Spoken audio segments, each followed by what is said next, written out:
Depuis de nombreuses années, les politiques patronales d'emploi se caractérisent par une politique de précarité, c'est-à-dire des contrats de plus en plus courts, des CDD de plus en plus courts, des contrats d'une journée, d'une demi-journée, voire de 2 jours, se multiplient à peu près partout.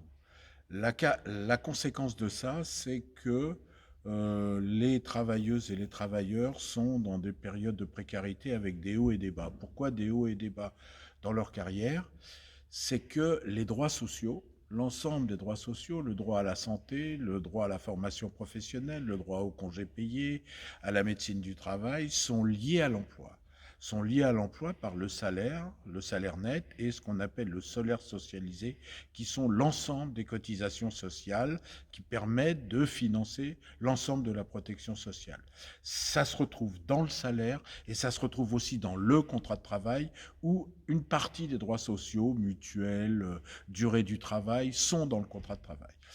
Face à cette situation, la CGT a élaboré une orientation afin de permettre que les droits sociaux soient transférables, soient attachés à la personne de la salariée ou du salarié, soient transférables et cumulables d'entreprise à entreprise, de branche d'activité à branche d'activité. Ce qui justifie des revendications pour construire ce nouveau statut du travail salarié et la sécurité sociale professionnelle. Par exemple, le nouveau statut du travail salarié veut dire qu'on doit négocier de façon interprofessionnelle un bloc de grandes garanties collectives qui soit valable dans toutes les branches d'activité pour éviter que les travailleuses et les travailleurs ont des hauts et des bas dans leur vie, dans leur rémunération, dans leurs droits. Ce bloc commun de grande rémunération doit permettre d'aboutir à une grille de salaire interprofessionnelle où tout le monde se retrouve dans cette grille de salaire qui permette à minima, depuis le premier emploi jusqu'au départ à la retraite, qui est intégré dedans, de doubler à minima son salaire.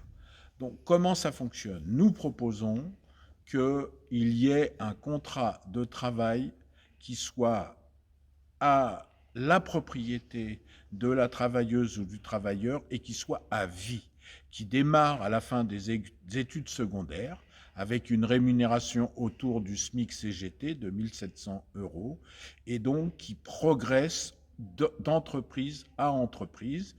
Il y a des périodes de travail, c'est repris par les entreprises, mais comme les droits sont cumulables, sans baisser la rémunération.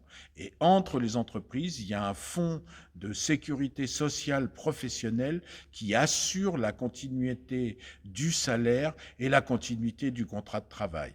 C'est ainsi que le salaire socialisé va pouvoir fournir aux travailleurs la continuité d'un salaire versé tout au long de la vie et la continuité d'un contrat de travail tout au long de la vie. Parce que nous soyons en emploi ou hors d'emploi, nous sommes producteurs de valeur, producteurs de richesse, à travers le travail invisible que l'on fait, la formation que l'on suit, la décision de changer de branche d'activité, bref, tout au long de notre vie, et même à la retraite, nous sommes producteurs de valeur.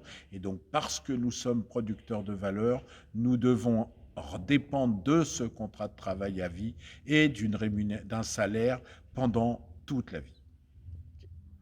Prenons un exemple. Un lycéen finit ses études secondaires, rentre à l'université. Aujourd'hui, on parle de RSA. Non. Nous, on dit à l'université, de par ou université ou apprentissage ou à la recherche d'un emploi. Il y a tout un travail qui est fait, d'abord d'apprentissage de connaissances, de formation initiale, et nous pensons que ça doit, dès cet instant, dépendre du contrat de travail et donc avec une rémunération. Dès le premier emploi, il y aura une augmentation de cette rémunération et ainsi de suite. Donc nous sommes pour un salaire qui évolue tout au long de la vie, porté par ce contrat de travail à vie et qui soit un salaire à la qualification. un salaire à la qualification, ce qui veut dire que l'ancienneté tout au long de la vie compte comme élément de qualification, et aussi toutes les périodes de formation, toutes les périodes de connaissances individuelles qu'on peut acquérir tout au long de la vie, qui formera un élément qui permettra cette progression du salaire à la qualification. Dernier point, avec le système tel que nous le présentons et la sécurité sociale professionnelle entre deux emplois, il n'y a plus de marché du travail.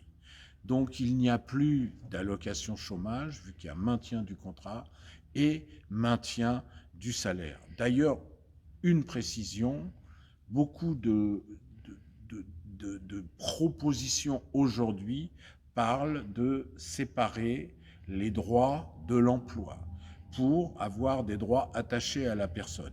Et souvent, dans certaines propositions, on dit que l'allocation chômage peut être cet élément de salaire, etc. Or, il n'en est rien. L'allocation chômage, il n'y a pas de cotisation sociale.